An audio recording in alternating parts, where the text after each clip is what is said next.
Assalamualaikum warahmatullahi wabarakatuh. Nama saya Dede Mulyati, nomor NPM C1A240400, Program Studi Ilmu Hukum, Fakultas Hukum Universitas Subang. Pada kesempatan ini saya akan memaparkan tugas perorangan pasca UTS, yaitu tugas kedua dan ketiga, yang mana tentang polis asuransi.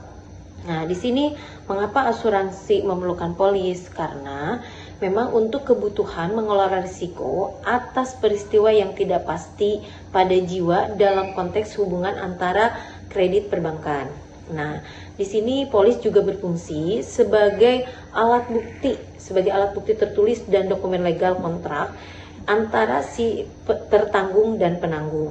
Nah, contohnya bank mewajibkan calon debitur KPR untuk mengikuti asuransi jiwa, yaitu fungsinya adalah untuk menanggung risiko jika terjadi sesuatu kepada debitur.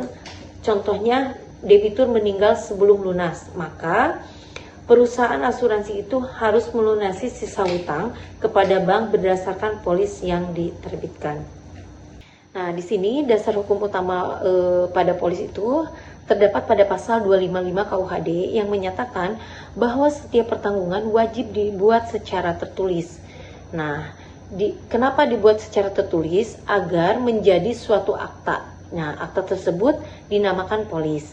Artinya, hukum itu mewajibkan semua asuransi wajib berbentuk secara tertulis dan dokumen tersebut dibuat akta, yang mana akta tersebut dinyatakan sebagai adanya bukti hukum untuk menjadikan bahwa terjadinya perjanjian, yaitu polis. Nah, selanjutnya saya akan membahas tentang perbandingan, yaitu syarat tertulis dalam BW, yang akan membahas tentang pasal 147 yaitu perjanjian perkawinan, pasal 61 tentang piutang, pasal 117 tentang hipotek, dan pasal 1851 tentang persetujuan perdamaian tertulis. Karena perjanjian secara tertulis itu tidak hanya di dalam asuransi saja, ada juga di dalam perbandingan syarat tertulis dalam BW yang sudah saya sebutkan tadi, di dalam 4 pasal tersebut, yaitu yang tadi saya sebutkan, pasal 147, pasal 613, pasal 1171, dan pasal 1851. Selanjutnya saya akan membahas tentang fungsinya. Di sini fungsinya memiliki 6 fungsi. Yang pertama ada proteksi risiko. Proteksi risiko itu adalah memberikan kompensasi finansial saat kerugian itu terjadi. Yang kedua ada sarana investasi.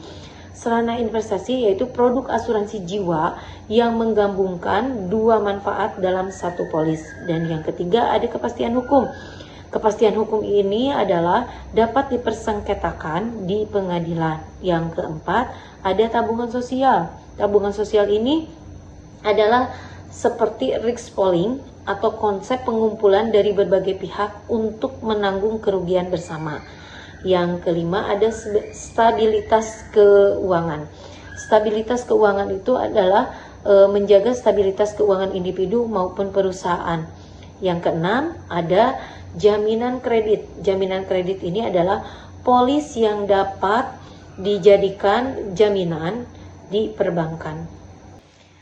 Kesimpulannya yaitu tentang pembahasan polis asuransi yang saya sudah terangkan tadi. Polis asuransi itu adalah akta tertulis yang wajib di dalam setiap perjanjian sesuai dengan pasal 255 KUHD, sejalan dengan syarat tertulis pada perjanjian dalam BW. Demikian pembahasan tentang polis asuransi yang sudah saya paparkan. Terima kasih banyak. Wassalamualaikum warahmatullahi wabarakatuh.